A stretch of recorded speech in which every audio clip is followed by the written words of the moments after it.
Willkommen zum Podcast. Stop it! Stop it! I want to do it in German. Willkommen beim Podcast nicht Weber, in dem wir wie der Bentung der Benutzererfahrung für die Technologie, die Welt uns herum Not diskutieren German. und We don't have a reden German audience. sie über großartiges Design, das einfach Nobody will listen to it if they think that it's all in German. jammern sie darüber, wenn es nicht funktioniert. We can't use that. Everyone's going to be like, oh, they're doing this in German now. I'm not interested in listening. It literally would be unusable.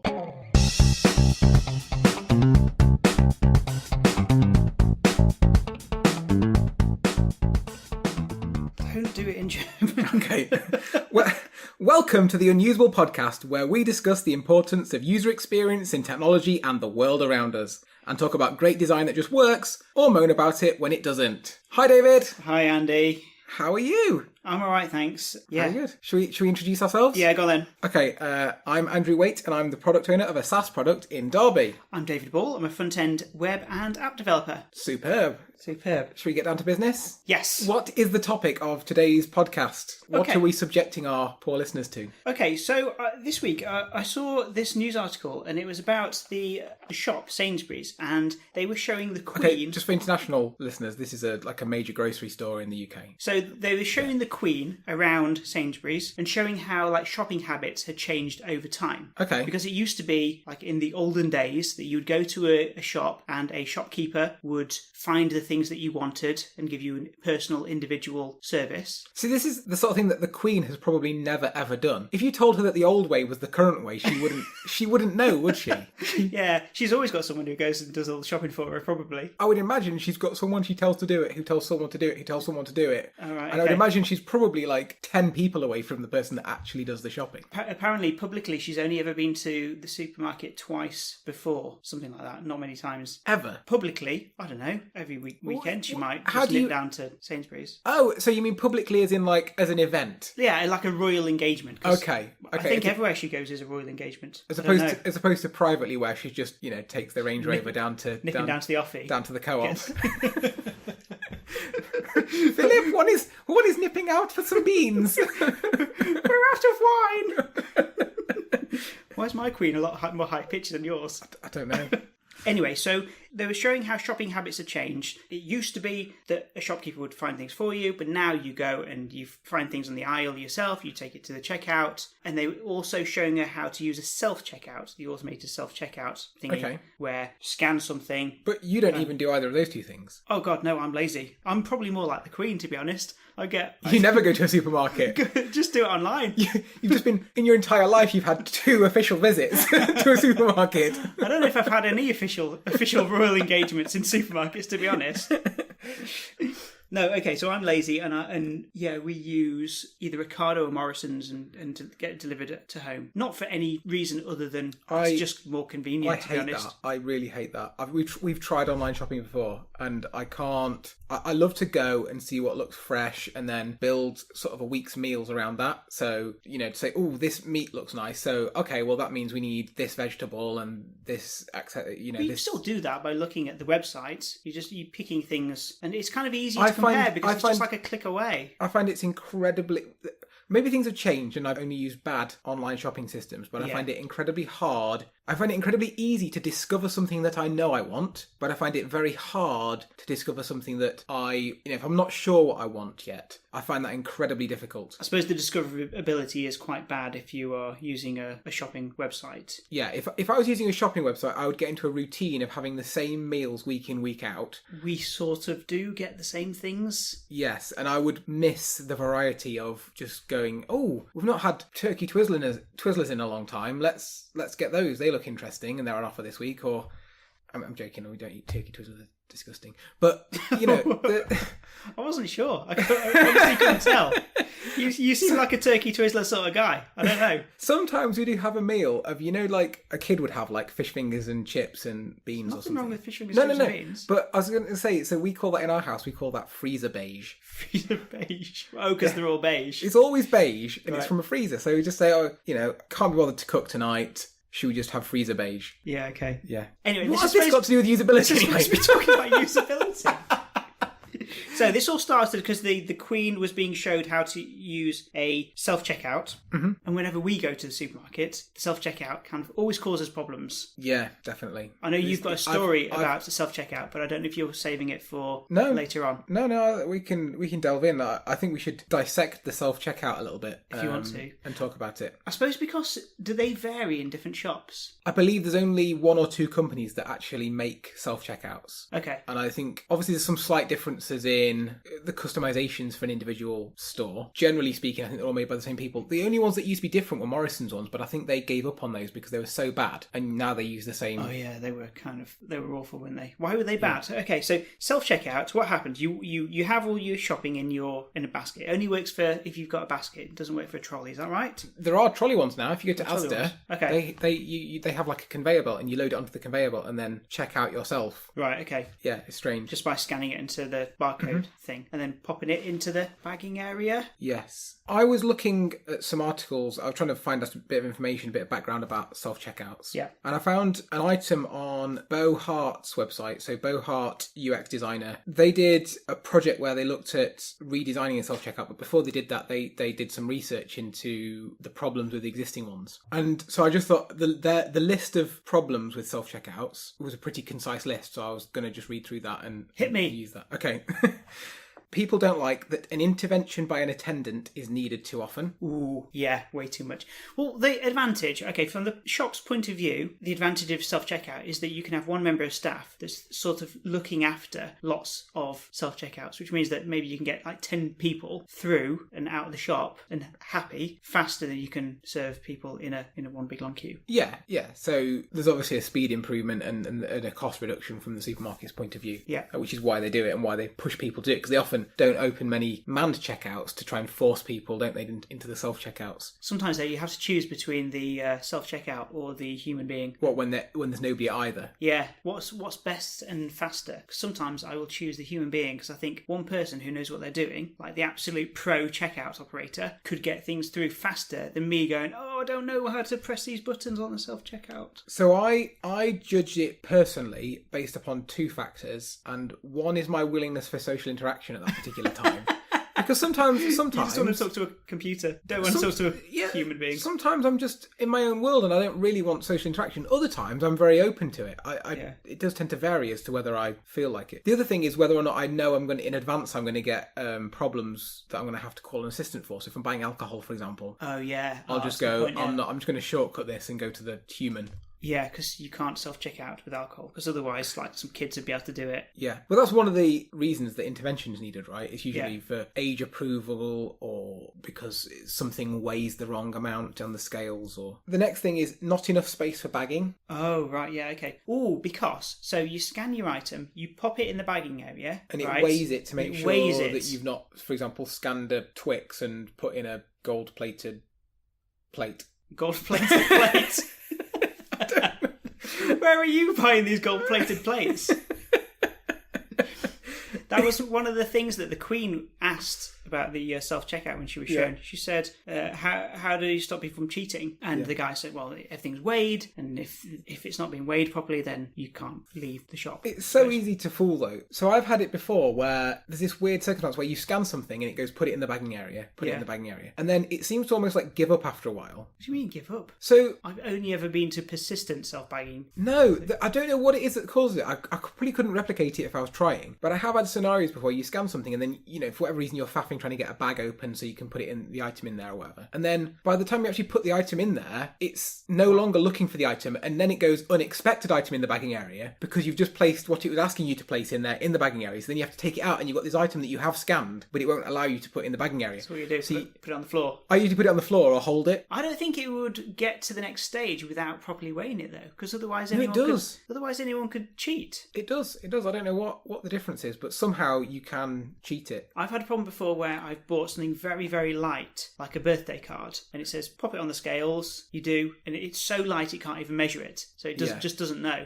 Yeah. And then it goes, come on, put it on the scales. Come on, put it on the scales. I'm like, I have. Yeah. But then I've tried like pressing down a little bit just to give it a bit more weight, which that doesn't work either. Then it goes, unexpected item in my I have area. done that before, where for some reason there's a mismatch in what it thinks something should weigh and what it actually weighs. And what I'll do is find my own item that will just temporarily weigh the scale down so it thinks it's accurate. So I have before put like my phone on the scales, Right. just to get it to continue. You're Like, playing a little game of like what weighs what. well, I just see, clearly, like, can I fix it myself before the overstretched assistant that's trying to manage these 10 tills Yeah. and is currently busy fighting with 3 other of them? Yeah. Can I fix it myself before they get there? It's a little game that I like to play.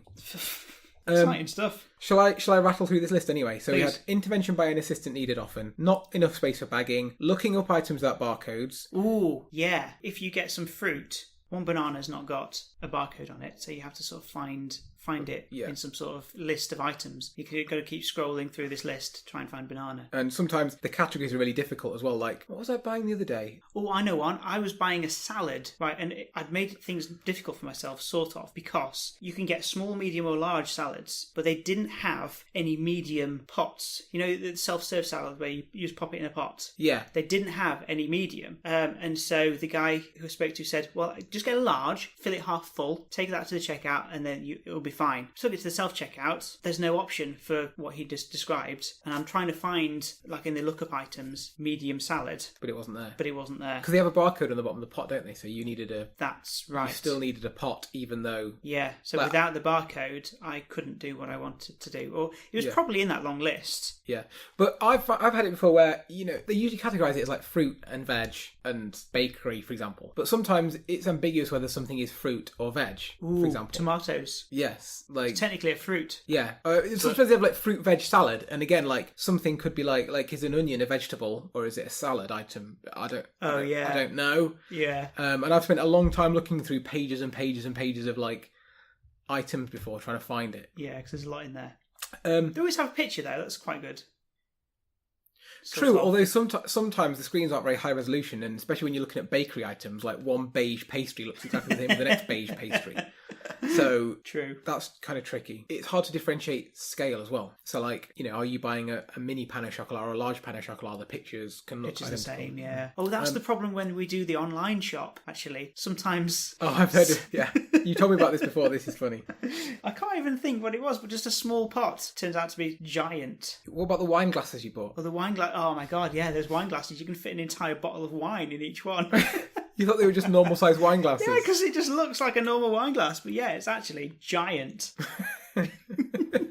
Scale problems. So, yeah, next thing on the list, where do we get to? Looking up items at barcodes. So they've got scale sensitivity causing errors, which is what we've just already talked about. Unclear screen prompts. Like what? What does it... I assume it means it pops up and asking for something that isn't clear. But I don't think I've had an experience like that firsthand. I wouldn't say that anything's ever been unclear. No, maybe like when you're paying. In fact, this reminds me, somebody sent us a tweet. It was Sam Hardacre sent us a photo from his Sainsbury's where he had a problem. And it says, been meaning to snap this for ages to send to Unusable Podcast. This is meant to be a successful card payment on Sainsbury's self-checkouts. And he's taken a photo and it just shows payment card and an exclamation mark. And it says, please remove your card. So it's like an error message, but it's actually a successful payment. Yeah, because the exclamation mark is sort of in red, which looks like alert, warning, warning, warning. But actually, he's paid and everything's probably gone okay. Yeah. They've showed him an error message, even though it's all fine. About unclear screen prompts, though. So the thing that I found unclear is not necessarily the messaging, but the self-checkouts that I've ever used do a terrible job of giving user feedback on each interaction. What I mean by that is you press one of the on-screen buttons and it does nothing. And you think, has my press worked? Because quite often you can misregister the touch, right? But there's no feedback. If the screen's dirty or something, maybe. Yeah, but there's no feedback. Okay, so I'm like, did it work? Did it not work? There's no sound. Okay, there's no sound. There's no spinner. The button hasn't grayed out. There's nothing at all. And so you wait, and then you think, okay, should I press it again? And usually, just as you go to press it again, is when actually it changes and you end up pressing the thing on the next screen that you didn't mean to press.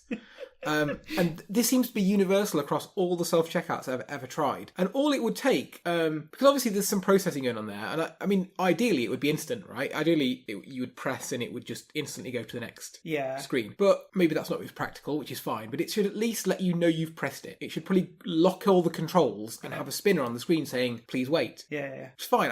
I know it's working then. Yeah. That's fine. I'll give you a second. But they don't do that. So I had this problem at my local Sainsbury's where I was doing the self-checkout and I needed to look up an item. I can't remember what I was buying. Maybe, I don't know, an onion. A loose onion, we'll say, for the purpose of the story.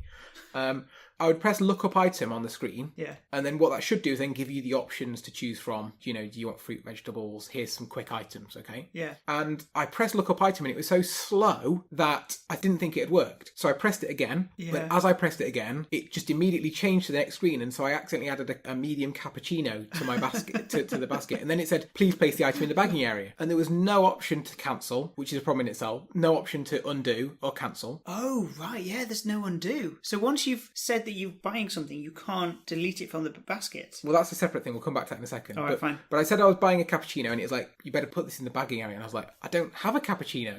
It's like, put it in the bagging area. I don't even have a cappuccino. And there's no staff member nearby. And so what I actually did is I lifted my entire load of shopping up that I'd already halfway through scanning through the checkout and went to the adjacent checkout. Just abandoned it. And started again and left that checkout screaming, please place the cappuccino in the bagging area. And now the stupid thing is, and this is actually probably more stupid on me, because I was in a rush at the time and I was really aggravated about this. I did the same bloody thing again. What, really? Yeah, I genuinely went look up item and it did nothing. And I thought, it's broken. It's not working. So I was like, give it a second. Still nothing. I must have mispressed it. Went to press it again. And as my finger touched the screen, cappuccino. Second time. So you abandoned that Did one? it again. I did the whole thing again. I literally... And so as I'm nearly finished checking out, going to pay... All these self-checkouts are all broken because you... Yeah, shouting, please place the cappuccino in the bagging area. Please place the item in the bagging area. And so as I'm paying, this staff member finally comes over and starts tutting at the checkout and has to type in their special code to obviously first bypass the fact that there's no cappuccino there, but then has to void the whole transaction to clear their it. tutting. I don't think that's my fault though.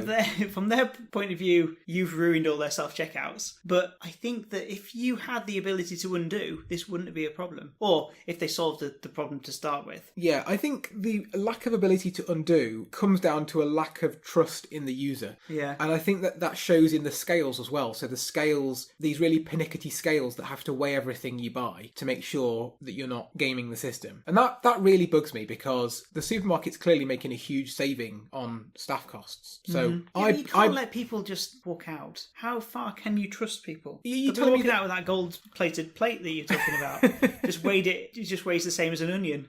But you've just said that. It weighs the same as an onion. So even with the scales, it's not foolproof, is it? Oh, yeah, okay, fair enough. It's fairly easy to game as it is. It just infuriates people. I would love to see an experiment where the shrinkage, which is the shop term for theft, isn't it? Shrinkage? Yeah. Shrinkage is the amount of money you've lost in stock to theft. Oh, okay. In the retail world. Right. But I'd love to see a test where they side by side ran with and without scales. Literally let people just scan and pay and leave. It didn't measure anything. Yeah. I'd love to see side by side the difference in the level of theft. Because I believe that surely the savings in staff costs must still make it more cost effective. Yeah, but the user experience would be far better. If somebody realised they can get away with something for free, everyone's going to be at it. I don't know. I think it's a worrying slippery slope. Maybe I'm just too trusting. But I think if you're going to give people the responsibility to self-checkout, if you're willing to do that, then place the trust in them to do it. You either trust me to do it or you don't trust me to do it. But putting weird checks in there that just frustrate me, it's just annoying. Have you seen the Amazon shop where you can put anything you want in a basket and just walk out with it? Yeah. That shows trust. Does it? I think so. Why does it show trust? You're pre-registered. They know they've got your payment details. Yeah. They know whatever you put in the basket, you'll pay for. So there's no trust required at all there. What if you're sneaking something out? How are you going to sneak it out? Smuggle it in your coat? But the algorithm that literally watches you take it off the shelf, it knows that you've taken it. What if you are buying an apple but you eat it?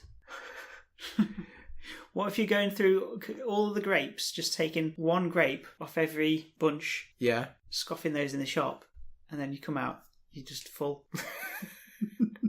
He's going for a free meal of grapes. Free Amazon grape lunch. Yeah. I assume they can't do that in there because produce needs to be weighed, doesn't it? And there's no, in the Amazon, just take it off the shelf and we'll see who you are and what you bought with AI. It can't possibly know the weight of the grapes. How does it work? What, a computer is watching you and watching you put something in the basket? I believe so, yeah. Okay. I believe the shop is full of cameras, and so it's basically just watching you take items from the shelves, and it knows you because of facial recognition, and it knows the item because it knows what the item looks like, and then it's able to know where, yeah, and it even knows when you put stuff back as well. Is it the future?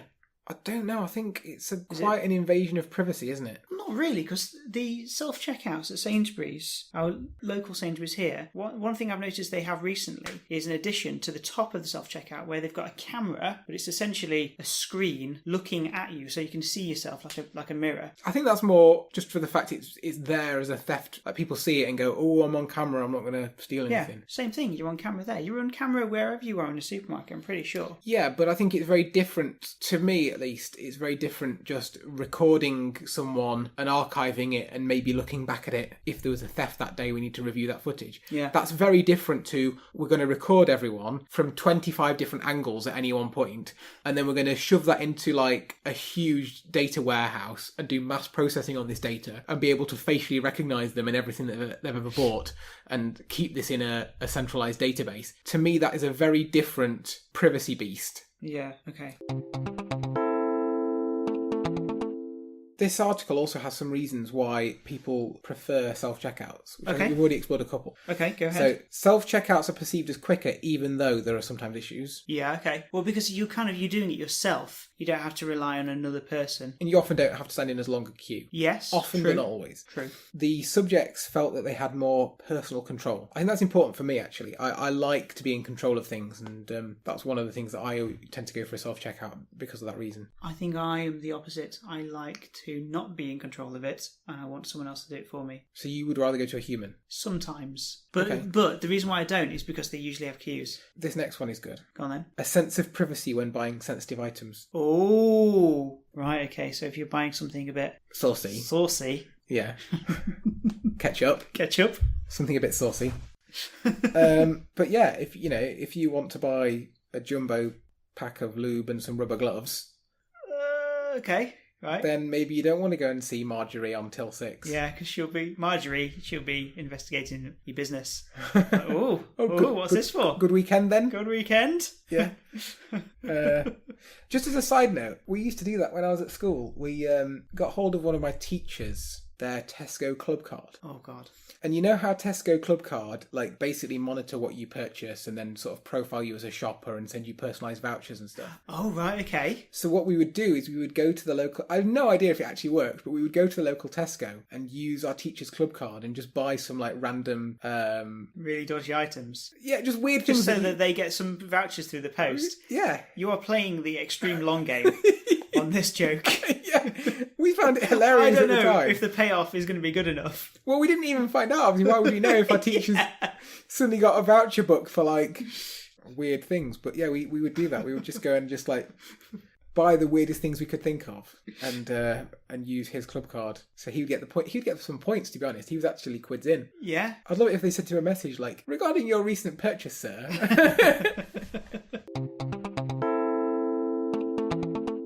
I do find, personally, it's easier to get angry at self-checkout as well. It's not a person, is it? It's easy to No. get angry at technology. It's not going to fight back. But generally speaking, if a sales assistant in a shop is doing something a bit stupid and inefficient, I'm not going to call them out on it. You can be quite polite. I'm just going to be polite and just go, oh, that's the process, right? Yeah. Inside, I'm annoyed, but it's fine. Whereas I quite openly show my anger at a self-checkout, and it riles me as well. It really gets. I'll be like hammering the buttons on it because I'm just getting angry with it. Oh because God, I'm not I've doing seen what I you. want. Yeah. One thing you've not talked about yet, but I know something that really annoys you. Yeah. The volume. Yeah. It's okay in Sainsbury's, but I think in Morrison's it's very loud. Yeah. So it will say, place your items in the bagging area, really loud. And I remember every time you made a point to turn the volume down in every single one. Yeah.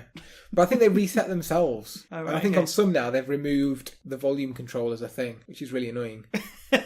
But it's the first thing I would always do when I was using a self-checkout. I just press the volume until it muted it because I just didn't want something shouting at me. Yeah, but what if someone comes after you who's hard of hearing and they need it like up to the max? Well, that's why it should reset itself, right? After someone's checked out, it should go, right, let's go back to the default volume. Yeah, I suppose. Yeah, that's very true, actually.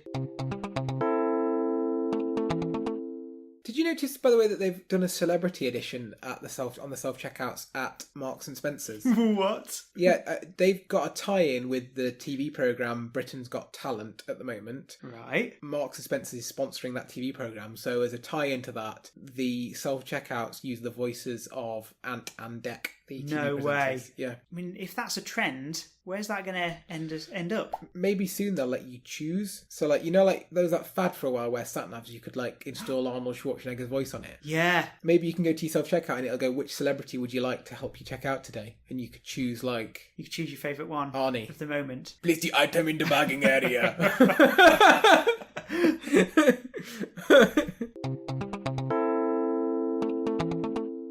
Got a story sent to us by Zach, by the way. Mm-hmm. It's another story about counter service. Okay. So he was at the milkshake place and there's a big queue. You mean like the shake stand in the shopping centre? In the shopping centre. So in the mall. I like to translate things for the American audience. Right, okay, fine. Okay, so he orders a milkshake. He's standing in a big sort of queue of people who are waiting for their milkshake to be made. Okay. Because I assume what they do probably is take the money off people who are waiting and then leave them standing while they make the milkshake. It's a bit annoying, but you can sort of understand why they would do that. Well, a milkshake has to be made. Of course it has to be made, but they're probably making sure they get your money first in case you decide you can't be bothered to wait for it. Okay. Anyway, so there's lots of people waiting for their milkshake to be made, but they don't do the thing that they would do in Starbucks where they'd ask you your name. They just shout out the type of milkshake that they've made at the time. But the thing is, nobody's in charge of remembering who ordered what and in which order. And so they'd go, oh, chocolate milkshake. And then so just someone goes, oh, right, that's mine, and walks off with it. But yet there could have been someone else who ordered before. Okay. They didn't like give a number or anything like Or that. if someone goes, oh, I can't remember, did I order chocolate or banana? And then someone shouts chocolate and goes, must be me, chocolate. And then actually they ordered banana and someone else is then they're just shouting banana. Yeah. Well, what he said happened is that actually 10 people approach at the same time, going, "Oh, that's mine." Because most people have the same popular flavour. Yeah, of course. Yeah. Okay, so I found an article which is about user experience trends for e-commerce in 2019. Okay. Do you want me to read from that? Only if it's interesting. Okay. How much online shopping do you do? Me? Yeah. Not groceries, but otherwise I buy quite a lot online. Okay. Definitely electronics, furniture, lots of household items I buy online. Don't tend to buy clothes online because I like to try them on. Yeah, me too, actually. And I think I'm a weird body shape, so it's quite a risk as to whether something's going to fit me or not. Yeah, I find it annoying that you have to send things back. And yet you love buying your groceries online. Yeah, but I let my wife do it. It's just really easy. She asks what I want. She can navigate the interface for me. I would probably get quite frustrated actually if I was doing it myself. I'd get bogged down in the interface, how the filters work, and I'd be probably inspecting the HTML of the website. I wouldn't get anywhere. That's another good point about shopping online actually, is that it's probably less of a collaborative process, isn't it? I quite enjoy going shopping with my wife because we do tend to just sort of egg each other on. Is it work? Not that sounds like we're sort of egg each other on. That sounds like what does that mean? Sounds like we're running a rampage or something. Or running a rampage. No, no, but we'll see things that each other might like, or we'll talk about what would be nice for dinner, and we'll come up with interesting ideas together. And so I think online shopping removes a lot of that, doesn't it? You just have this basket, and you probably end up looking at it separately, or let one person do it. Yeah, that collaborative event of going shopping is suddenly lost. Maybe, yeah. What are the trends anyway? Oh, okay, right. So, simpler navigation. This is the thing that frustrates me about e-commerce websites, actually. I would tend to stick to websites that I know. Yeah. Rather than having to learn a new type of interface and a new type of navigation. So does this mean you buy everything on Amazon? Yes, pretty much. Just out of principle, I avoid Amazon because I don't like the fact that they own so much market share. Well, okay, fair enough. But, okay, so... I do still buy on Amazon. Right, great, good. But just try and limit it. Anyway, I've got more things on this list of UX trends. Okay. So, did I say getting rid of filters? No. So, quite a common thing to do on an e-commerce website is to filter down your options into a smaller subset group. I like filters. Yeah? I use them all the time. Yeah, me too. But I've seen some websites where there's lots of filters. Well, there'll be some at the top and then some at the side. And you can really filter things down. But what you're seeing then is a really narrow subset that actually maybe that's too narrow. No, I like that. Or could you even use the filters to create a search that has no results, which kind of defeats the point. Like, why would you ever want to look at no results? You don't. True. You want to find the ideal product. I often find filters can be irrelevant, which annoys me. When I want to filter by something useful and I can't because the things that the shop has chosen as filterable options are... So they haven't thought about what you're looking for. Yeah, I find that actually quite often happens where the shop sells such a wide range of items that they can't really... You know, if you go to, for example, a really specialist store, like a whiskey store, they will have configured their filters so you can go, you know, what age of whiskey, you know, what location was it distilled in, because there's different areas of Scotland that are famous for different types of whiskey. Is that what everyone's looking for, though? I would have thought people would be thinking price, about the taste. Okay, the type of taste. Although taste often is geographically linked as well. The point is, with a specialist item and a shop that only sells, something specialist, they can really focus those filters around letting you choose what you're looking for. Whereas somewhere like Amazon has so many categories, they can't possibly give you useful filters. Is it big or small? Yeah, I mean, it's usually like who's the seller or what's the brand, what's the rating, what's the price bracket. There's never anything. You know, if you're looking on Amazon for whiskey, for example, all you can do is type search terms in to find what you're looking for. You can't say whiskey and then try and filter it down and go over 15 years old or more. With a whiskey website, you could do that. You could use the filters to say only these age categories or whatever. Whereas with Amazon, you'd have to type in whiskey 15 years. Okay, not quite what I want. Whiskey 16 years. You can't bracket it in the same way. Also on this list of user experience trends for e-commerce, we've got mobile first design and fast loading. So is that a thing in 2019? I thought that was a thing in like 2016. Yeah, okay. So it's not exactly a new thing to know that people are using their mobiles more than laptops. But I don't know. I think there's quite a lot of websites, especially big e-commerce websites, that don't focus on the mobile being the prime experience. So this is going to be a trend in 2019 that people are going to finally get around to optimizing their websites for mobile. Yeah. I can't believe anyone is still not made that migration in 2019. Well, even if you've got like a responsive website, that works on desktop and mobile, it still might not be absolutely ideal. It might just be a version of the much bigger desktop site. So we still need to think about these things, about making something an ideal experience. Of course, yeah. So things like your filters and stuff like that might just be really cumbersome and awkward on a smaller screen. Okay, sure, perhaps. Yeah. Personalisation of items is also on the list of trends. So, we did a video, which is on YouTube right now, actually, of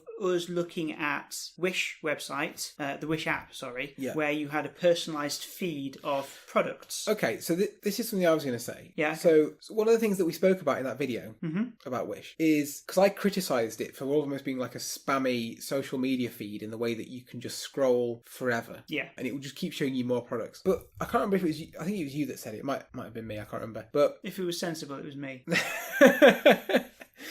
The point was made, regardless, that it's almost like an e-commerce version of browsing a shop. Because with Wish you can search, but just scrolling through it just shows you this personalised feed of items. It's almost like... just like walking up and down every aisle in the shop. Yeah, it's like in a physical shop. Say you're in a seaside town and you see an interesting little boutique, you might go in and have a wander around and see what they've got on offer. It's almost like you're wanting to be surprised, aren't you? Of that. You don't know what's in there, and that's the appeal. Yeah, you're not buying something that you need. You're just seeing if there's anything that takes your interest and that you might decide to buy. In the same way that in that shop on holiday, you might, you're not sure what you want, but you go in and you look around and you go, oh, that's a nice nautical themed clock, and buy it. And much in the same way on Wish, you scroll through and I think that's quite a new thing that I've not seen before. E-commerce sites still, almost all of them are, search driven, and they're very sort of, you have to know what you want. Yeah. You have to, a lot of almost all online purchase journeys start with some kind of search, don't they? Whether it's a Google search or an Amazon search. Pretty much, search, yeah. you are typing into a search bar, I don't know,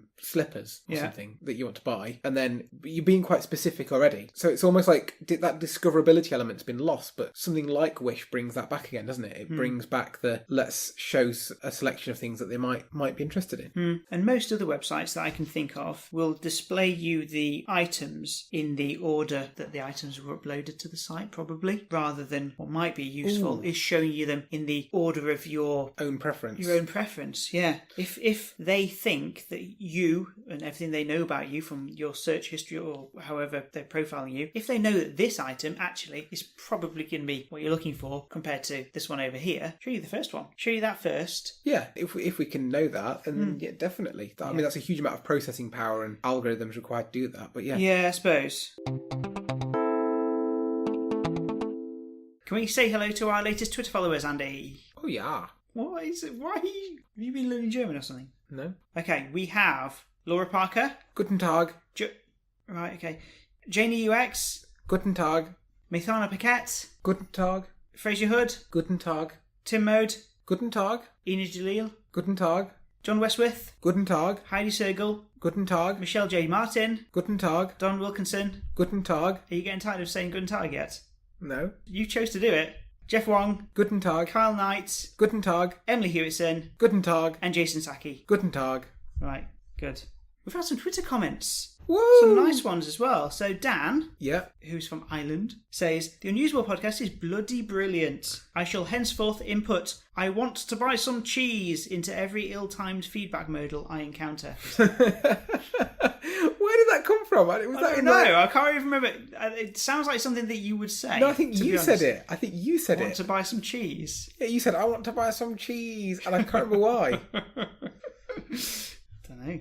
Alicia Giovanni says she's catching up on episodes of the Unusable Podcast and currently listening to the one on designing for failure. A friendly reminder not to reuse a normal state of the system/product to communicate an error state. Yeah, always important. Is that what we talked about? I think so. I think error states have to be obvious. Okay, now back to what we were talking about. I found a list of the worst tricks that online shops do. Okay. Just wondered how you feel about these. So, number one, sneak something into your shopping basket. Hate that. Yeah. Have you ever had it where, you'll add some... I had this once where I added paint to the shopping basket and it automatically added a packet of brushes or something as a... I don't know, there's a chance that could be a useful thing. You know, if 99% of people who are buying paint also want paintbrushes, then maybe they're just saving you the extra step. No, because even if I did want brushes, I'd want to go through the process of choosing which ones I wanted. Yeah. I wouldn't want for them to tell me. Yeah, okay, fine. All right, what about when an e-commerce website tells you that the product or service or whatever that you're buying is time limited? Like they might go... Yeah, well, we had this in the Wish video, didn't we? Yeah. So, false timers really wind me up. They really do. I probably have been fooled by them once or twice, but it's where I've thought there may be a legitimate reason behind it. But often it's so obvious that you just landed on a website and it's just this false urgency. And you know if you close the website and open an incognito window and go to it again, you'll get the whole amount of time again. Yeah, but what if it's something like you're booking a hotel room and it says, oh, almost gone? False imperative. But what if it's not? What if most of their books have gone and there's only one left? And they surely have a duty to tell you that so that you can book it ASAP. Okay, that's fine. Saying there's only one left, fine. But having a timer, they can't possibly know when the next person's going to buy it. Oh, true, yeah. I never said about timer. I think you assumed timer. I said time limited. Oh, okay. So it could say, I don't know, if you're booking a cinema ticket or something like that, they could say... Buy now, only 3 tickets left. Yeah, exactly. Yeah, but that's fine. That's fine. Okay, I suppose that's not time limited, I suppose, is it? I mean, obviously it's going to make people more likely to buy, but I kind of think it's also useful in a way. Yeah. Like I could really want to buy that thing, and so I want to know if... It's giving you the little shove, little push that you need. Yeah, but like I said, that might be super important. You know, this might be a once-in-a-lifetime thing to see, I don't know, an old film, and they're just doing one showing of it. Yeah. And I don't want to miss out. And if that wasn't there, I might think, I'll book it tomorrow. Yeah. But I'm glad of it. It's telling me, book now, 3 tickets left. Oh, wow, I need to book. You're saying limited availability, telling you that there's limited availability. Mm-hmm. As long as it's true, yeah, is okay? Yeah, I think so. As long as it's truthful and has some benefit to the customer. I've seen a lot of sites, they're really spammy ones, where you go to them and they just go like, this special deal is only available for the next 8.5 minutes. And you go, why? What's special about the next, this phone charger is not going to disappear in 8.5 minutes. And lo and behold, you leave the website and you go on it tomorrow and it'll give you another 8.5 minutes to buy it. It's just this really terrible technique to try and get you to buy it there and then. If it's clearly fake, it puts me off. 3, 2, 1. Bad usability nightmares! Go on, what have you got? I recently decided to open an account with a local building society. Oh yeah, okay, fine. Do I need to explain what a building society is for our international listeners? It's not interesting enough. It's like a bank. It's just, honestly don't know the difference. I think it's just a bank. I think it's owned by the people that invest. Irrelevant to this story. But it's a local little financial organisation that I opened an account with. It just amazed me how backwards it was. In what way? So this account couldn't be opened online. Oh, this is a real world thing. Okay. Yeah. So we had to go into one of their little shops, and a lovely man called Martin. Okay. Your best friend Martin. Yeah. So he took us into like the back room. Sort of interview. Is it an interview room? What would you even call it? Like the I don't know. Like the room where you sort of discuss your financial matters at the back of the bank. And I assume it's an office. He's not taking you into the vault. No. It's like an interview room. Not an interview room, but like a consultation room. That's right. what I'm looking for. Yeah. You could have just said room. Whether there's consultations going off doesn't really matter. You were there with Martin. Okay. In a room. But my important, when we first walked in, Martin was behind the counter. I don't know why we couldn't just done it face to face. Is he the only person that works in the bank? He was the only person there. He does everything. Day. Yeah.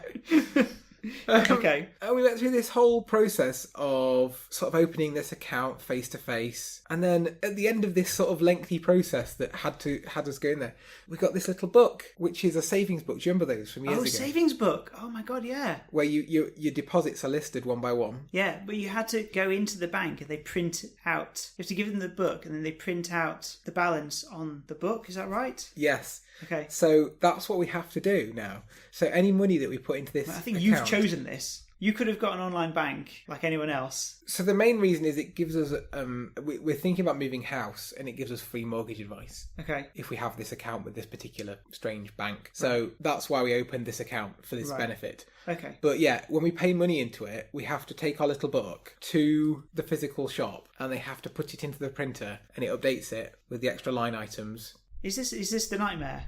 Yeah. This is just something that people used to do in the past. I just thought it was interesting because it's so outdated. It is weird. What's mostly weird, I think, is that you've chosen this. Is this really it? Because you do... Your search for a building society did lead you to something else that was more interesting that you told me about. Have you forgotten about that? Oh, yeah, I should talk about that. Tell us about that. Okay, start the story. Should we start again entirely? No, that's fine. But about Martin was vaguely interesting.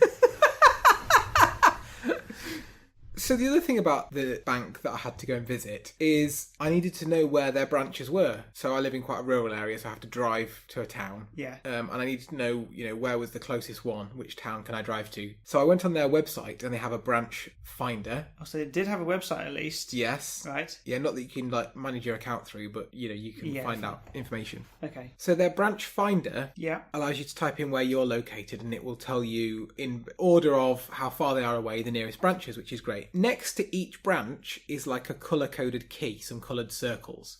Mm-hmm. So if I look at my local branch, it's got a purple circle, a green circle, and an orange circle. And then above it, it says the coloured circles indicate what services are available at our branches. Now, the problem is the key, all the circles are grey. Yeah, that doesn't make any sense. Until you click on them and they reveal the colour. So I have no idea why, but the key is all grey. I assume this is actually a bug or something. The key is entirely grey until you click on each item in the key and it reveals the colour. Mm-hmm. So if you, for example, click on, does this branch offer mortgage advice? You click on it and you realize, that's the orange circle. So now we know that we have mortgage advice. If we then click on banking services, all right, so green circle means banking services. We then click on estate agency. Okay, that's the purple one. So we then know what all the things mean. You have to reveal. It's very strange. The key. Yeah. What I think probably happened, I'm just trying to work it out here, is maybe they thought they were going to implement filters, and so they actually implemented like a selection state as to whether you'd actually clicked on the filter or not, and then they decided not to at the end. Yeah, maybe. Maybe they're like they didn't have time to finish the filters or something like that. Otherwise, it makes no sense. Anyway, that is the end of the podcast. If you've seen or used something unusable recently, we want to hear about it. You can email us at podcast@theunusable.com, and we are on Twitter at Unusable Podcast. If you've enjoyed this, there's plenty more. The last episode we talked about accessibility benefiting everyone, and on YouTube we've got a video of us talking about dark patterns that Wish.com used to make you buy some more cheap stuff from China. Music is by Gold5472. Please subscribe to us wherever you get your podcasts so you'll get a notification about the next one. And that's it until next time. Danke fürs Zuhören. Auf Wiedersehen. What is with the German? I don't know. I'm just spicing it up a bit. Bye. Bye.